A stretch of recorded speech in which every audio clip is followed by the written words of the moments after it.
Courtney. Mark. Hey, girl. Hey, how you doing? Hello. Doing good. Hey, Yes. I am so glad that. Wait a second. You're paused. Wait, what is going? Okay, there you are. There you are. All right, now we're good. I am so glad that you're on that pitch.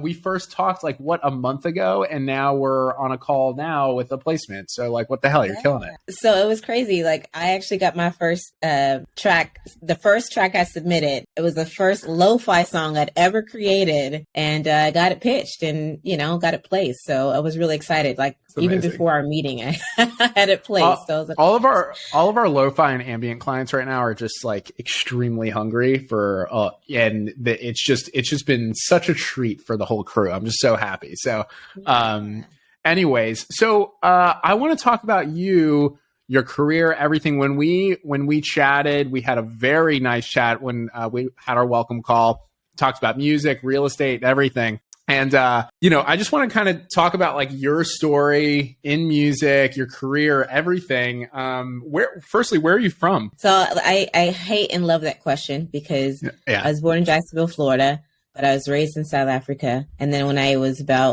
graduated high school in Kingwood, Texas. So I was there for like a year and then moved North Carolina, then Austin. So I've been in Austin for a very long time. And I guess Austin that year since like 2007.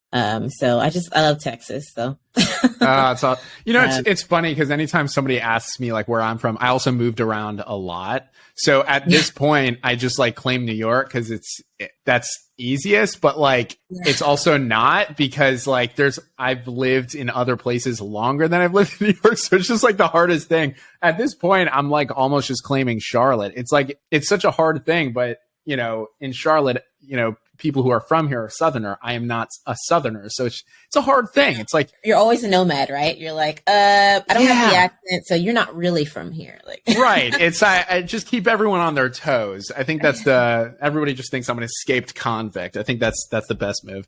Anyways. So you're in Austin. What kind of brought you to Austin? I know there's like a really sick music scene, but there's also tech. There's a lot of real estate. There's a lot of stuff going on there. Yeah. Austin is growing so much. I absolutely love it here. So I came to Austin because I just love Texas, and I honestly it's just that kind of people. The people are great here, and I am in real estate here. I actually went to school for audio engineering here as well. Oh, nice. So, okay, cool. Yeah, and I've been singing also in cover bands, driving around to Houston, to Dallas, even Oklahoma, trying to do different gigs every single weekend. Doing covers, and I kind of slowed down on that and have been focusing more on recording and want to kind of do more behind the scenes rather than having to stay out and do gigs all night long. Like that's just not what I want to do anymore right now. So when I found that pitch, I was like, this is perfect. I wanted to do the placement. I spent like the last year and a half or so really just honing on my craft, on my mixing, buying the right plugins, like really just studying it and making sure that I'm giving stuff that's going to be quality placement wise. Well, you're killing it already. I want to kind of bring it to when you were talking about going to audio school. What was because you moved around a lot. Also, actually, I just had a call with a new member, awesome dude. He's in Johannesburg. I want to make an intro for you. He's a great dude.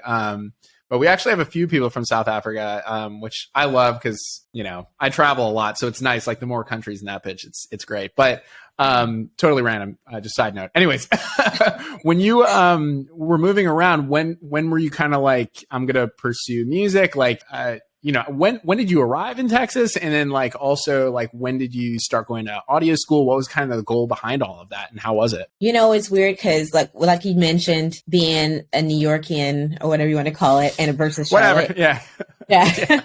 Same thing. When I moved to South Africa, there's like 13 different official languages of South Africa.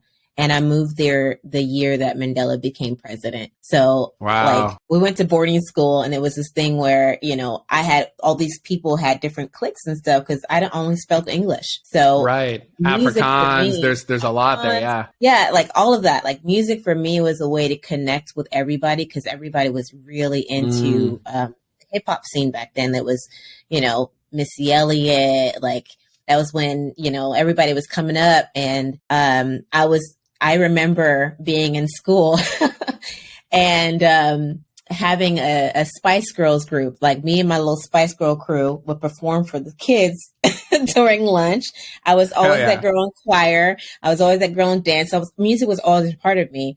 And my dad actually at the time, he owned a recording studio there as well. So he worked with a lot of African artists. And just being around the studio was always just a part of my life, and learning how to play piano, like doing all the things. So when I came here, it just always felt natural to me. I always told myself, like, if I don't make it as an artist myself, I at least want to learn how to help somebody else do it. Right. So that was the goal when I went to audio school, was really to kind of learn it. And because it's like a puzzle to me, you know, it's like sitting there composing and learning how to do it the correct way. It's just something that I've always been passionate about.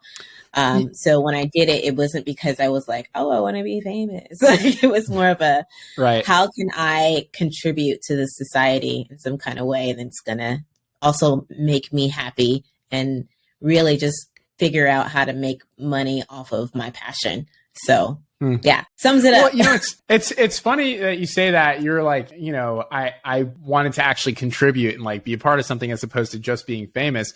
It's funny, like the vast majority of people that I know, that their entire goal is like to be famous, to make it, whatever. Yeah. It is, firstly, it doesn't happen for them because you can't draw that much energy from an external validation. You know, like you have to actually want to do something, be a part of something, be, you know, a part of something that might be a little bit bigger than you, and see how you can help. Because if it's always about me, you end up not really fulfilling much. I know so many people who've like moved to LA or New York or Nashville, and they just wanted to make it, and it just didn't really pan out because they realized that like no matter where you are there. Like you have to hustle, you have to try hard. You can't be cocky at all. It's just like, how can I contribute? Everybody I know who's gone through that, like with that mentality of like, how can I just help and contribute? They've fared phenomenally, and it shows because you landed a placement the first month you're here. And I remember when we first talked, very genuine person. You're like, how can I actually like be a part of this and contribute? Like, what do clients want? Like, okay, I'm going to start off this way. I'm not even expecting anything soon. I just want like a long-term play. And you know, I just think that's like the mature way to go about the music industry. And it's just more and more rare, I feel like. Well, yeah, thank you. Like, you know, it's more about quality over quantity, you know, like, cause even when I pitch, or I literally read the briefs, I listen to what you're looking for, and I create it for that. I don't think about the old stuff that I've done. Like people are like, oh, you have all these beats on your, that's great. But I find a lot of times when I'm creating, if I start with something old and try to make it into something that you want, I get completely like writer's block and I can't do it. You know, it's always very important for me to start fresh and actually set an intention for that specific brief rather than trying to, you know, create something out of what I've already created.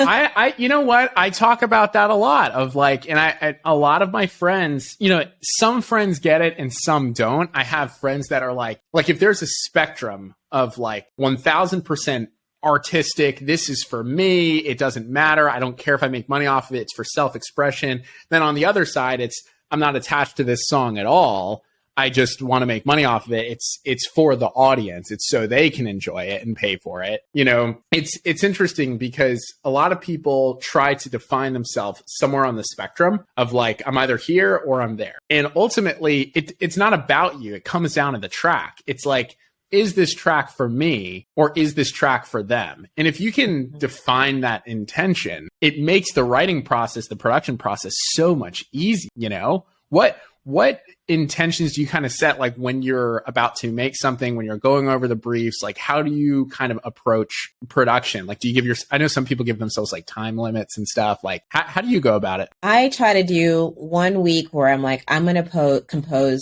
2 tracks. And then the next week I'm going to mix those 2 tracks. Right. And for me, like I've tried to challenge myself creating, because I don't want to be a specific kind of producer. Like I know now I know I'm good at lo-fi, right? So I'm going to create one lo-fi track and maybe one world track, because world tracks are clearly needed. And landing a lot of those lately. Yeah, they're needed. And I feel like there's probably less competition because, you know, a lot of people are like, they don't even know where to start with that. Yeah, they're hard to do. They're hard to do authentically. And also world is such a, you know, it's interesting. Sorry, I interrupted you, but I just want to talk on the topic of world music. You know, people, you know, again, it kind of comes down to the spectrum. Is this artistic for me or is this commercial for them? And, you know, I've had to, like, I love music from all over. I've studied a lot of Afro-Cuban music, Bollywood music. I've studied a lot of, you know, traditional, like, I mean, crazy stuff, but like early 1800s Caribbean music. Like there's such a wide array of like incredible music. Unfortunately, to Western audiences that are licensing music, you know, when they think of like Egyptian music, it may not be what actually is hip in Egypt. It's like they're thinking of something that would go in a you know, what is that like show, that movie, like, I don't know, 20 years ago or something? Not Aladdin, but like there was another one. It was like Emperor's New Groove or something, you know, like that's or the Prince of Egypt. Prince of Egypt, like that. Yeah. That's what they're thinking of. It you know, sometimes it needs to actually be authentic, but a lot of times it just needs to be what people think it is, you know? And that's kind of a hard thing. So when you look at world music, we just lump it all together, unfortunately, because sometimes people licensing music, they're not musicians. Musicians are like, you know, us producers, us artists, we study, like you went to audio engineering school, like you studied all these different subgenres and what they mean.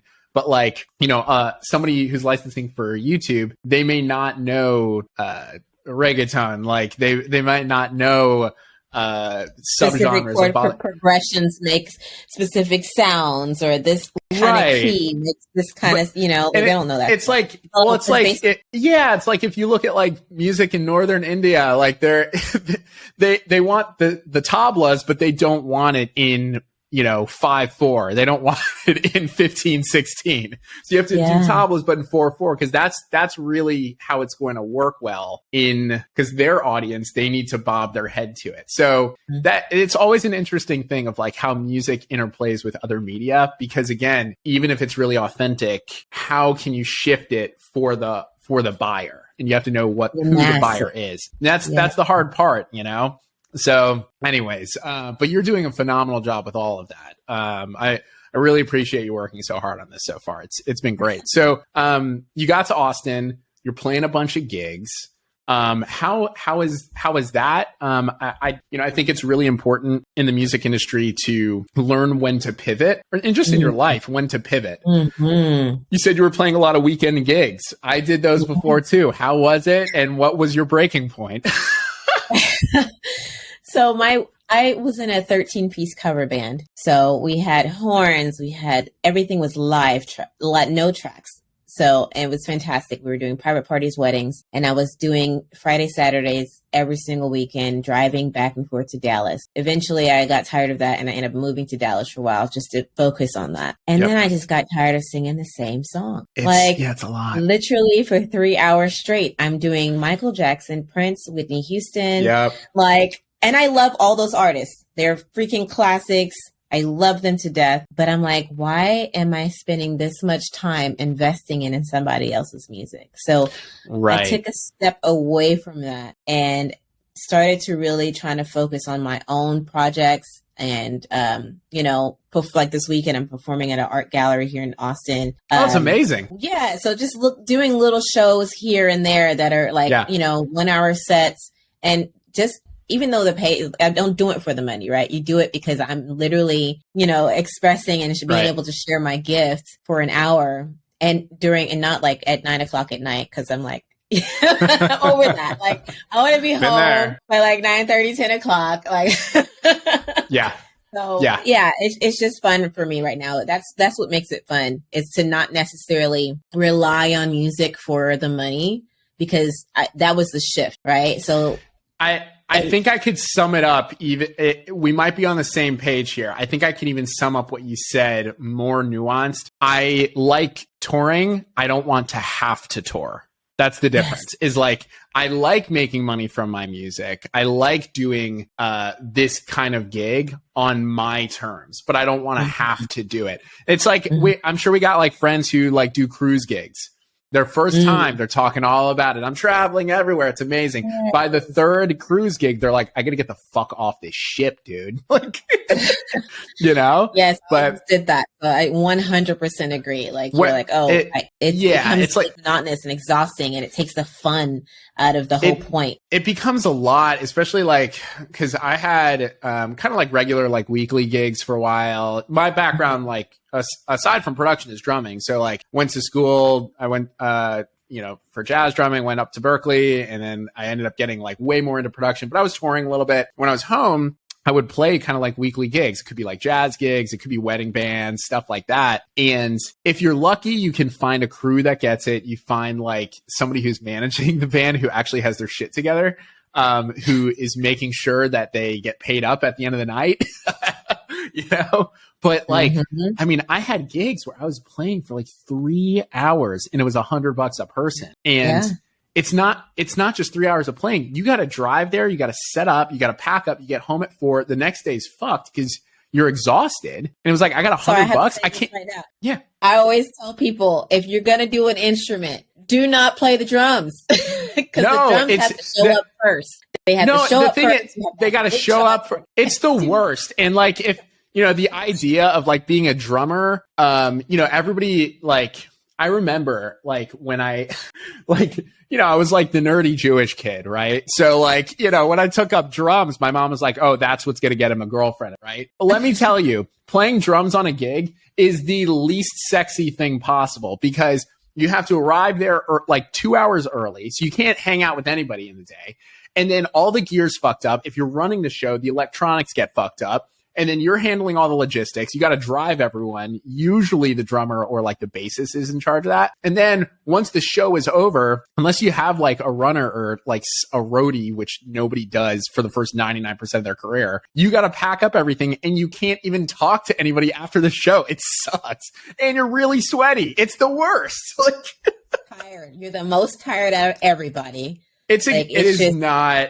Yeah. And then you have to also buy a car or a truck based off of that. Like, oh, I had I'm saying? Like, you know why I bought a Mazda 3 hatchback? Because in the commercial, it had a drum set in the back, and I was like, this is for me. That's for fun. And it's just like, it's like, I don't want a Mazda, And 10 years later, I still got a different Mazda. It's like, fuck my life. Anyways, but yeah, it's like cool. I think a lot of people, and you would probably agree with this. We both know a lot of people who will shit talk a certain way to approach the industry. Like they'll go in one corner and they had one gig or they landed one deal or whatever. And they think that is there's a couple things to this. They think that is the only way that works. You know what I'm saying? Or they don't give it enough time and then they pivot to something else and then they get there and realize it's also a lot of work. I think the big lesson is no matter what, the music industry, it's just a lot of work. Like it's okay. It's just what kind of work do you enjoy doing a lot of? That's what people don't want to realize. Like music licensing and sync, it's a awesome. There's so much money in it, but like you still have to make music. Like you have to sit down in the studio, actually do it. If you enjoy that, amazing. If you only like playing live and you hate being in the studio, don't do sync. Like, because you're not going to, one of my friends, he's like a touring, he plays like a bunch of cruise gigs, doesn't know how to record himself or anything. He's like, should I get into sync? And I was like, fuck no. You are like, you don't even understand GarageBand, bro. Like, and you have no internet. You can't upload anything. Like, don't. That was a big thing for me when I thought about doing, because I was almost going to do a cruise gig. I was like, man, like, how do I bring my recording stuff with me? Like, because that was more important to me. Like, how do I keep creating and keep writing on a cruise ship. Right. It's like did you do any cruise ships, or kind of you just like hear about it? I didn't end up going. No, it turned out to be a blessing, really. Yeah. Well, it sounds lovely, but like you're playing like 5 or 10 gigs a day for like, a couple weeks. It's exhausting. That sounds, anyways. I don't want to stand up that long. No, like I don't want to stand up that long. I've always told myself I'm never going to have another job where I have to literally stand up and run around the entire time. I'm not doing it. Yeah, it's not the move. So, I mean, speaking of being absolutely exhausted, you ended up pivoting. And now, in addition to seeing a lot of studio work, you're also in real estate too. And I remember we first talked, there's a huge comparison that I don't think enough people make between your music catalog, your music portfolio, and a real estate portfolio. I joke that pitch is basically just a property management company. Yeah. But so when did you get into real estate? You kind of had like a breaking point with live stuff, and you're like, all right, let me see what other things I can do.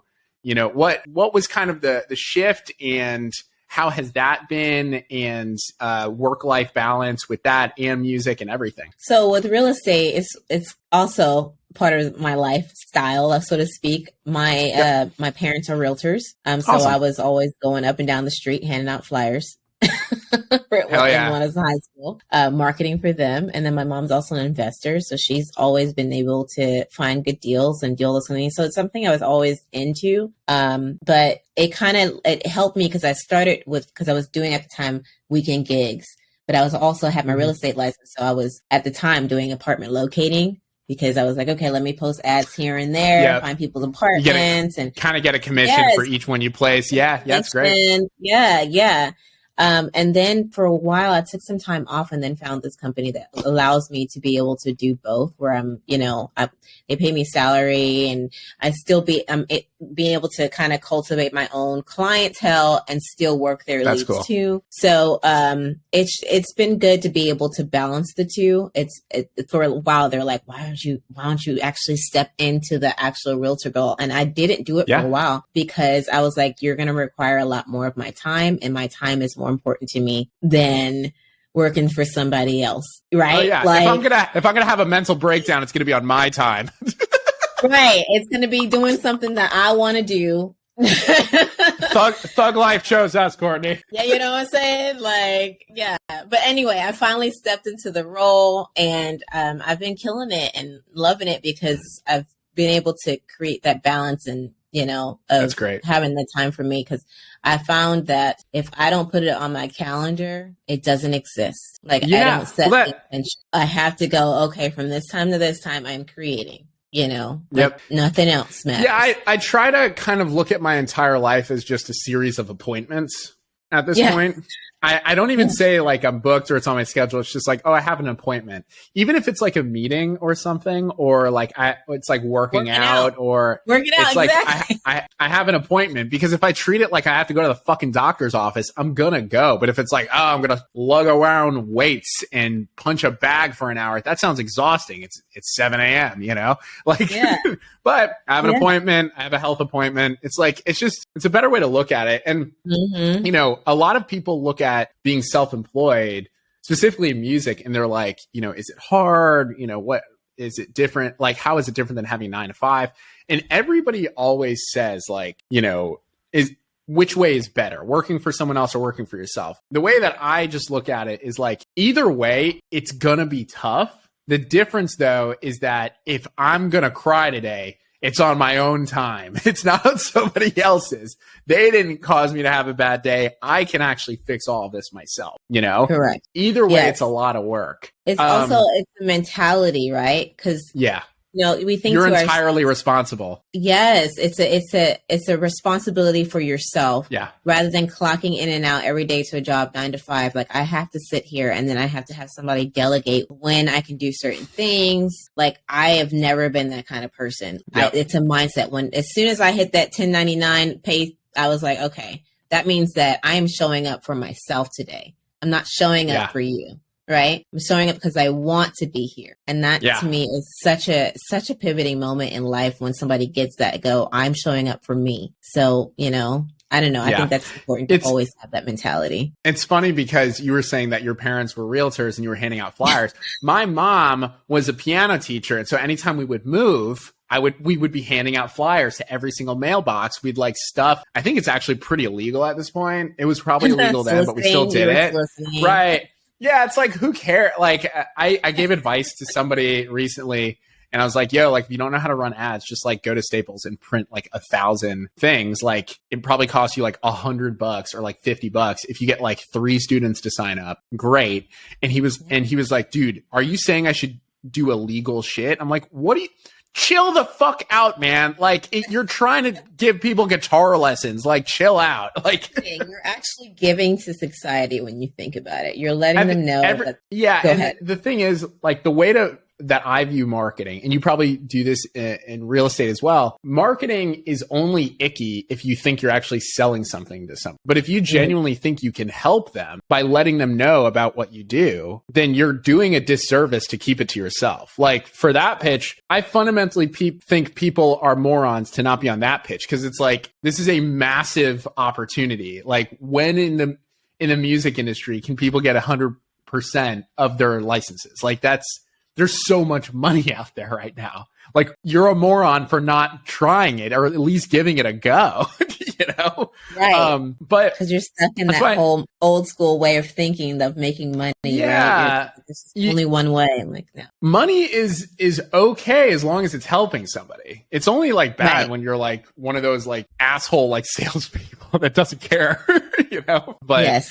Anyways, we talked about really quick, before we listen to your track, I just wanted to make a quick point of comparison. We talked about it on our first call. But just so anybody listening, your music portfolio is very, very similar to a real estate portfolio. You can sell a house, you can sell a song, you can rent it out, you can get it licensed, and you can build the equity in the home. You can build the worth of that home over time if you sit on it. It's no different than collecting royalties. And the way that music publishing and music rights are working, why you hear about like, you know, people signing a $100 million deal or Justin Timberlake, you know, his rights for $80 million or whatever. In real estate, if you buy a property, right, you buy it. Like if you buy a commercial real estate property, like a skyscraper, right? What's typical is people buy it for like a 10 or 20x evaluation. So if it's doing like $1 million a year, you buy it for 20 million or whatever it is, right? It's the same thing in music with royalties. Instead of rent money, you're getting royalties. And so if you're making a lot of royalties and you have a catalog of music, it could be one song, it could be 10,000 songs that you make. They're all bringing in pennies, dollars, tens of dollars, hundreds of dollars, thousands of dollars, millions of dollars.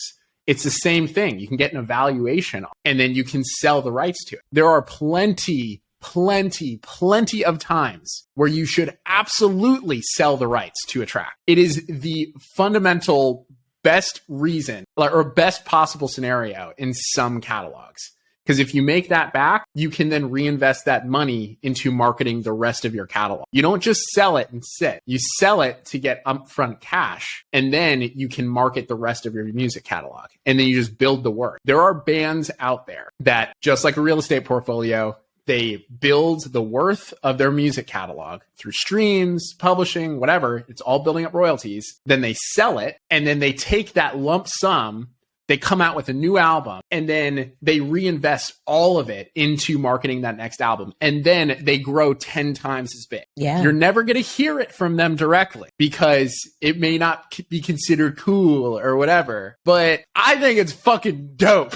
Like, it's so cool. Yes. I think the problem with a lot of artists is that we get so attached to our music that we're like, it's hard to, because we want to share it. Right. We don't really want to share it. Like, you know what I'm saying? Well, like, we want to give the right song is the same. Yeah. Right. Yeah. It's your baby. You're like, you created this. But at the same time, like, I guess you got to think of the bigger picture in that moment. Yeah. And I think also, it's like, there's two things, you know, like not every song should be treated the same. If you've worked on a record for like the past, you know, couple years and it's your baby and you love it, okay, like if you're getting emotional fulfillment out of that, you don't have to sell it. Like that's totally fine. Like there's not, and that's why we organize everything in that pitch where if it's something that, you know, you've worked on, it's your personal music, you're singing on it, then put it in this catalog because the deals for that kind of music are different, you know? But if it's just tracks lying on your hard drive that you're just cooking up, you shouldn't care if it goes somewhere and just brings you in some cash. Like if it was just, you're just making it for fun, like why not, you know? Like, I mean, there's plenty of massive artists that have sold their rights. Like, I mean, even a baby who's in Charlotte, I talked to this publishing company a couple months ago and they own a couple of his tracks. Like, it's just, they're all real estate investments. It's business. Yeah. And just like in commercial real estate, you don't start with a skyscraper, you know? It's like you start with one house, you know, and it gradually grows, and then you can reinvest, and then you just build a portfolio over years and years. And that is the music industry I want everyone who's independent, I want them to start living in. It shouldn't just be for the bigwigs at the top of Warner or Universal. Everybody should be able to build their real estate portfolio in music. And that's their music catalog. Anyways, I just wanted to bring that up because you're in real estate. We talked about it. I didn't want to fake the conversation and rehashing it. Talking to you, man, because it's like you're definitely inspiration for sure. So keep doing what you're doing. I appreciate you for sure. I'm just a messenger, girl. There's so much money out there, and I'm like the hype guy. It's like, hey, go collect, please. Yeah. Anyways, let's listen to your track. Again, I'm so stoked that you joined. We should chat more. You're great. So let's listen to the track that just landed. And it is called, let me pull this up. It's called Think of Me. We're going to listen to this track and then we'll start wrapping it up. All right. All righty. All right. This is Think of Me.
Amazing. I loved it. How long did it take you to make that? That was great. Probably like a week. Well, that's awesome. I probably composed it in one night, but the mixing time, it always takes a little longer for me because I got to come back to it. That's That's been me too. Mix always takes a while. It's like the actual writing and production, that's not an issue, but mix, I just like get so, a lot of times at this point, I'm just sending it off. I'm just like, please someone else mix this because I'm going crazy. Yeah, for sure. I noticed that myself. Like I always gravitated towards slad songs and minor keys. Yeah. So I found myself like, I don't know. It's great that I found a place where that actually works. Yeah. Oh, so, I feel you. Yeah. Well, Cortney, 2 questions that I ask before we wrap up our interview. One thing, if you could tell someone who's pursuing music, pursuing their career, pursuing anything in life, what's one piece of advice that you would give them? And then, is there anywhere people can find you online? You got any pluggables, stuff like that? Throw it in there. Okay. Wow. Okay. So I guess the advice that I would give anybody is to really just remember to show up for yourself. And I have to tell myself that on a regular basis, but also really just to enjoy whatever it is that you want to do in that moment. Like if you're like, today is not the day to create, it's okay. But the next day, you have that goal and intention, set your intention and show it for yourself. Yeah. And then you can find me at CortneyHesse.com. My name is spelled without a U. So CortneyHesse.com. I do have an EP I just released a month ago called The Sound of Deliverance. So go check it out. Amazing. Cortney, you're the best. Thank you so much for your time today. And cool, we'll wrap it up.